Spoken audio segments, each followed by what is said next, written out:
up? This is Lamar Womble coming to you live, but not from New York City this time.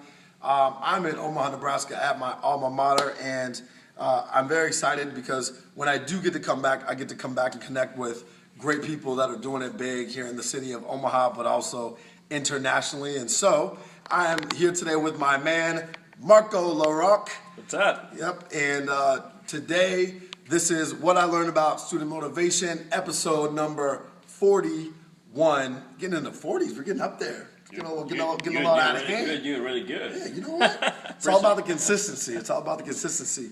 So here's what I know. I work with a number of students in New York City, and they love talking about making money. They love talking about jobs and wanting to work. And the challenges for them in New York, especially with our teens, is that a lot of the jobs that teenagers would typically work in other places, they don't really have access to because adults are working those jobs. So, yeah, it's tough. And so many kids are like, man, I wish I could work. I wish I had more money. I wish I had more opportunities. I always give them a hard time because I'm like, all you want to do is just buy Jordans anyway. But, maybe not. And so one thing that I wanted to be able to present today, because Marco is our resident financial expert, has written multiple books on managing your finances, especially for students, but also has a new book coming out around your personal leadership potential. Yes, sir. So he's really excited about that. But we wanted to talk to you all today about some tips that students can use to kind of manage and be better with their money. Yeah. So sometimes it can be very tricky, but as a student, you don't have that much money, but you have a little money, right? Yeah. So I talk about the biz. The fundamentals, the basis, So what I think that you can do, the first I tell people have to know the difference between your wants and your needs. Got it. That's just very important because most of the time you get those two confused. Right. And if you get them confused, what do? You go spend money on things that you don't need. Got it.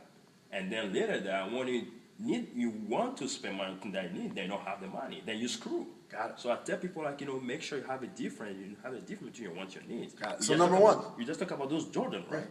So need.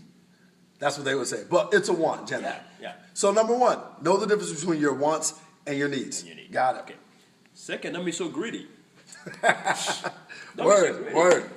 If you want something right now, people I just want it right now. Right. I want to go for it. But sometimes you take a step back. Yep. And plan, budget, and then get that stuff. Got it. Because it might not be something again that you want. So number one, difference between your wants and your need.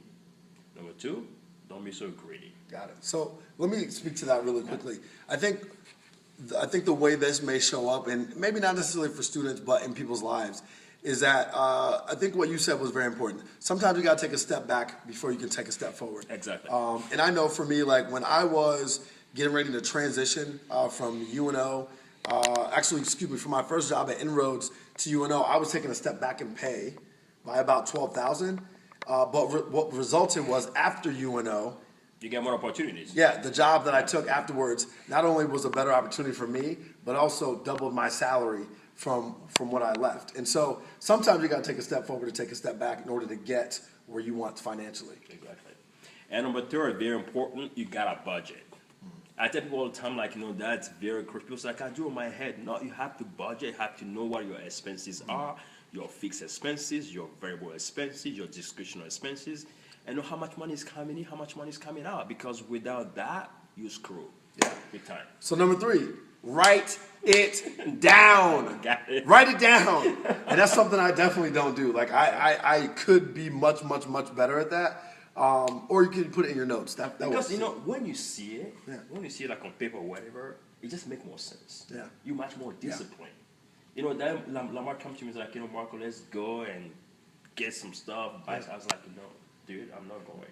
Because my budget told me that. Got it. I'm off. I can't spend more than this. Got it. Right, and so it's like an accountable thing. You kind of hold yourself accountable because you see the line, you see the vision in your head, you're like, oh, yeah, and you think twice. Yeah. Got it, makes sense. 3 easy tips. Wants and needs, make a decision. Budget your life, get yourself in order, write the stuff down. Yeah. And don't be so greedy in life. And don't be so greedy. Sometimes you got to take a step back before you can take a step forward. Exactly. So that's all we got for you today. So I hope you took something from that, especially the kids. If there's any students watching, I know y'all got your school canceled today. So make sure you holler at me anytime you need me. Subscribe so you know when I'm coming live and you know when it's going to come every Friday. Usually at noon. We've been off a little bit, but that's all right. But episode 41, my man Marco LaRock, we out. Thank you so much. No problem, brother. All right.